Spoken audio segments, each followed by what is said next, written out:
দেশের খাদ্য নিরাপত্তা, কর্মসংস্থান ও গ্রামীণ অর্থনীতির প্রধান ভিত্তি কৃষি। জাতীয় অর্থনীতিতে এই খাতের অবদান প্রায় 11%। অথচ সাম্প্রতিক বছরগুলোতে জাতীয় বাজেটে কৃষির হিস্সা ধারাবাহিকভাবে কমছে। উৎপাদন ব্যয় বেড়ে যাওয়া, জলবায়ু পরিবর্তনের অভিঘাত, খাদ্য মূল্যস্ফীতি ও কৃষি প্রবৃদ্ধির মন্থর গতির মধ্যে আগামী 2026-27 অর্থবছরের বাজেটেও কৃষিখাত প্রত্যাশিত গুরুত্ব পাচ্ছে না বলে মনে করছেন কৃষি অর্থনীতিবিদ ও খাত সংশ্লিষ্টরা। আর এই বিষয়ে বিস্তারিত জানাতে সমকাল সংবাদ পর্যালোচনায় আজকে আমাদের সঙ্গে যুক্ত আছেন সমকালের সিনিয়র রিপোর্টার জাহিদুর রহমান। জাহিদুর রহমান, সমকাল স্টুডিওতে আপনাকে স্বাগত জানাচ্ছি। আপনাকেও ধন্যবাদ। একটি রাজনৈতিক দল সরকার গঠন করেছে এইবারই, তারা প্রথম একটি বাজেট দিতে যাচ্ছে আগামীকাল 11 তারিখ। এই বাজেটে আসলে কৃষিতে বরাদ্দ কেমন থাকছে, আর কৃষিতে খরচ বাড়ছে কিন্তু বরাদ্দ হার কমছে কেন আসলে? হ্যাঁ, আপনি জানেন আগামীকালকে আমাদের বাজেট ঘোষণা হবে, জাতীয় বাজেট। তো সেখানে স্বাভাবিকভাবে মানুষের মধ্যে একটা আগ্রহ আছে। আর আমাদের আরেকটু আগ্রহের কেন্দ্রবিন্দু হচ্ছে বাংলাদেশের কৃষিতে বাজেট কেমন। কারণ বাংলাদেশ, আপনি জানেন যে কৃষি প্রধান দেশ। কৃষির উপর অনেক কিছু নির্ভরশীল। বহু মানুষের কর্মসংস্থান কৃষি খাত থেকে হচ্ছে। তো আমরা কিছুটা হতাশ, কারণ হচ্ছে কৃষিতে জিডিপিতে 10% অবদান থাকলেও বছর বছর কিন্তু কৃষিখাতের বাজেট কমছে। আপনি দেখবেন একসময় কিন্তু কৃষিতে মোট বাজেটের 10% বাজেট ছিল, সেখানে এখন নামতে নামতে 3%-এর চেয়ে একটু বেশি হয়েছে, 3%-এর ঘরে চলে আসছে। মোট বাজেটের মাত্র 3% হচ্ছে এখন কৃষির জন্য বরাদ্দ দেওয়া হয়। তো এবারও গত বছরের মতোই আছে বরাদ্দ, 28,000 কোটি টাকা এবারও সেটাই আছে মোট কৃষির জন্য বাজেট কাছাকাছি। কিন্তু ভর্তুকি এবার কমেছে। এবার হচ্ছে ভর্তুকি 17,000 কোটি টাকা, গত বছর ছিল 28,000 কোটি টাকার মতো ছিল। এর আগের বার ছিল 28,000 কোটি টাকা, এটা 17,000 কোটি টাকায় নামছে, প্রস্তাব করা হয়েছে। তো এই হচ্ছে বাজেটের কৃষি খাতের পরিস্থিতি। তো মূলত হচ্ছে ভর্তুকির উপর অনেক কিছু নির্ভর, কৃষকের সার, কীটনাশক, তারপরে বীজ, তারপরে কৃষি খাতে যে ক্ষতিগ্রস্ত কৃষকদের জন্য প্রণোদনা, এটা কিন্তু ভর্তুকি থেকে ব্যয় হয়। সেক্ষেত্রে ভর্তুকি যেহেতু কমছে, সেক্ষেত্রে কিন্তু কৃষকরা একটা চ্যালেঞ্জের মুখে পড়বে। আর কৃষির অন্যান্য যে বিষয়গুলো, যেমন আপনার প্রণোদনা, সেখানেও কিন্তু প্রণোদনাও অন্যান্য বছরের চেয়ে একটু কমছে। সব মিলাই কৃষিবিদদের দাবি হচ্ছে মোট বাজেটের অন্তত 10% কৃষির জন্য বরাদ্দ রাখতে হবে, কিন্তু সেটা এবারও 3%-এর গড়ে নেমে এসেছে। কৃষি বিদরা যে বলছেন 10% রাখতে, বাজেট বাড়ুক বা কমুক, কৃষি খাতে কৃষকের ভাগ্য কি বদল হচ্ছে? হ্যাঁ, আসলে প্রান্তিক কৃষকরা যেমনই আছে তেমনই আছে, কিন্তু হয়তো কৃষিতে শিল্পায়ন হচ্ছে, কৃষিতে শিক্ষিত উদ্যোক্তার পরিমাণ বাড়ছে, কোটি টাকার বিনিয়োগ হচ্ছে। কিন্তু যারা একবারে প্রান্তিক কৃষক, যাদের হাত ধরে কৃষি আজকে বাংলাদেশ একটা শক্তিশালী অবস্থানে আছে, অন্তত 10টা কৃষিপণ্য বিশ্বে এখন প্রতিযোগিতায় এখন আপনার টিকে আছে, মানে শক্ত অবস্থানে আছে। যেমন আমাদের ধান, পেয়ারা, আম, কাঁঠাল, এই পণ্যগুলো কিন্তু সারা বিশ্বের সঙ্গে টেক্কা দিচ্ছে। সেটা কিন্তু আমাদের প্রান্তিক কৃষকদের হাত ধরে। তো কৃষিতে বাজেট বাড়ুক কমুক, তাদের আসলে ভাগ্য পরিবর্তন হচ্ছে না। আমরা আমাদের খেটে খাওয়া মানুষ যারা গ্রামে কৃষিকাজ করে, তাদেরকে 20 বছর আগে যেমন দেখেছি তারা এখনও তেমন আছে। তাদের দারিদ্রতা কিন্তু কমছে না, তাদের যে কোনো চাকচিক্য নেই, তারা এখনও ছেঁড়া লুঙ্গি, ছেঁড়া গামছা নিয়ে আছে। একবারে রুট লেভেলের প্রান্তিক কৃষকরা আসলে তাদের ভাগ্য বদল হচ্ছে না।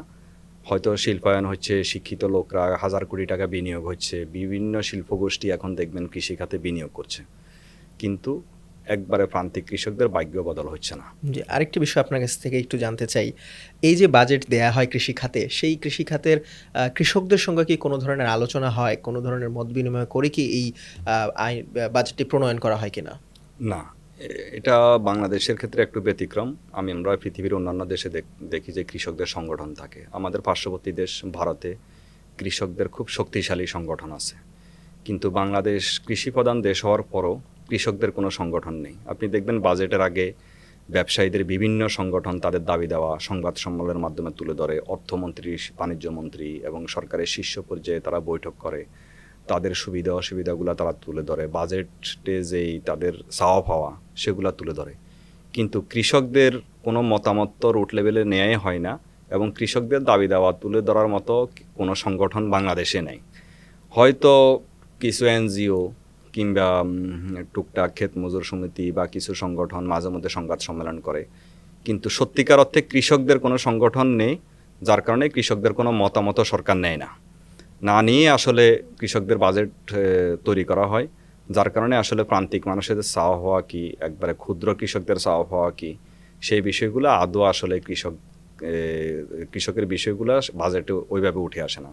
যার কারণে প্রতি বছরে আসলে বাজেট আসে, বাজেট যায়, কিন্তু কৃষকদের খুব বেশি বাজেট তারা বুঝেও না এবং বাজেটের প্রতি তাদের কোনো আগ্রহ নাই।